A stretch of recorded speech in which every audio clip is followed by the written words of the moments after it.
Savez-vous que le vaudou est une science sacrée? Salut et bienvenue dans Ouvert Barrière pour l'Ohio.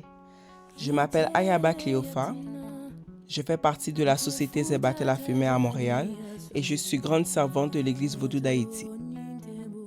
Dans ma première vidéo, j'ai fait une intro pour expliquer pourquoi j'ai décidé de parler du vaudou. Je précise que quand je dis le vaudou, je parle du vaudou à la base. Je ne parle pas seulement du vaudou haïtien, béninois ou cubain. Je parle de ce que c'est profondément, de son origine, avant même que ces différentes cultures, et plusieurs autres que je n'ai pas nommées, développent leurs traditions, pratiques et croyances à partir du vaudou. Le vaudou à la base est universel. Il s'est construit avec des peuples et des civilisations anciennes. Il est partout dans le monde, mais il n'a pas toujours le même nom.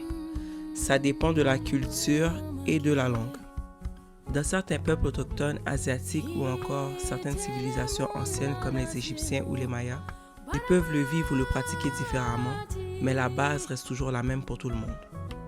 C'est observer et apprendre de la vie pour mieux comprendre l'être humain, la nature et la façon dont tout est lié.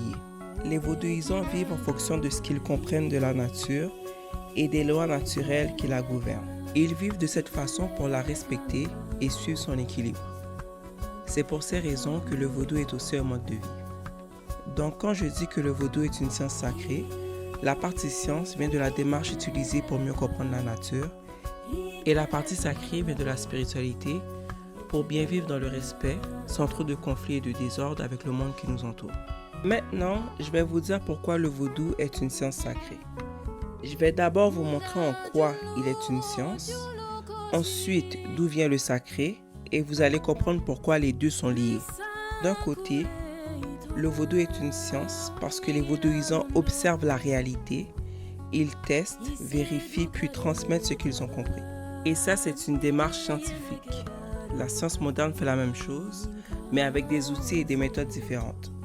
La science existait déjà avant les laboratoires et les technologies modernes. Je précise que quand je dis la nature, je ne parle pas seulement des plantes, des animaux ou des océans.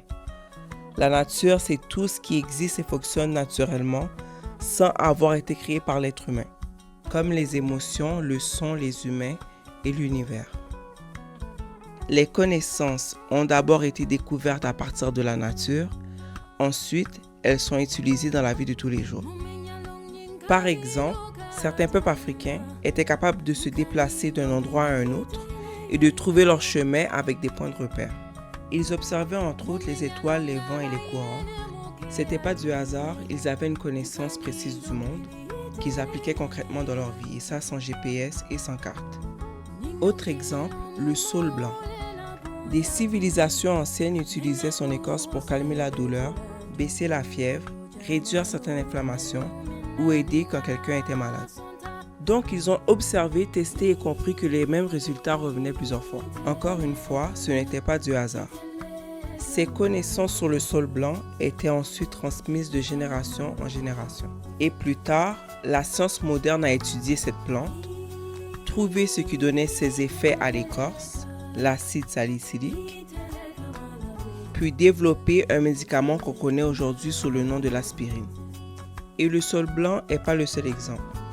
Il y a beaucoup d'autres plantes qui étaient utilisées par des peuples anciens, qui ont été ensuite étudiées par la science moderne.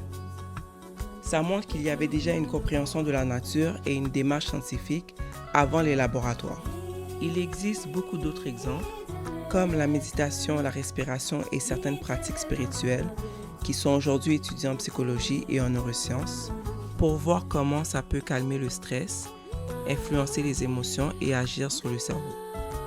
Avant l'astronomie moderne, des peuples anciens observaient déjà les cycles de la lune, du soleil et des saisons pour savoir quand planter, dormir, voyager ou organiser certaines activités de la vie quotidienne. Certaines cultures parlaient déjà de l'importance du son, du rythme et de la musique sur les émotions et l'état mental. C'est aussi étudié aujourd'hui.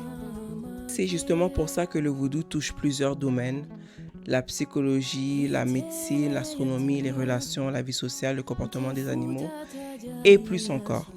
Au final, les connaissances anciennes et la science moderne utilisent parfois des méthodes différentes, mais ils cherchent toutes les deux à comprendre comment le monde fonctionne.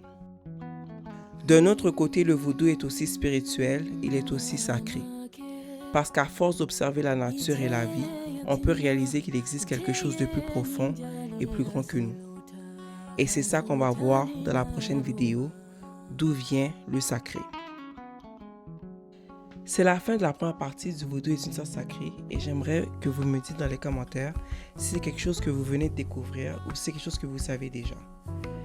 Sinon, vous pouvez partager aussi avec moi des expériences personnelles, des faits ou me dire tout simplement comment vous vous ressentez par rapport à ce que j'ai dit. Je vous encourage aussi à faire vos propres recherches pour pouvoir comparer vos informations avec les miennes et aussi pour pouvoir faire vos propres réflexions. Donc, je vous dis vraiment merci d'avoir pris le temps d'écouter la vidéo. Prenez soin de vous et à la prochaine vidéo. Ciao!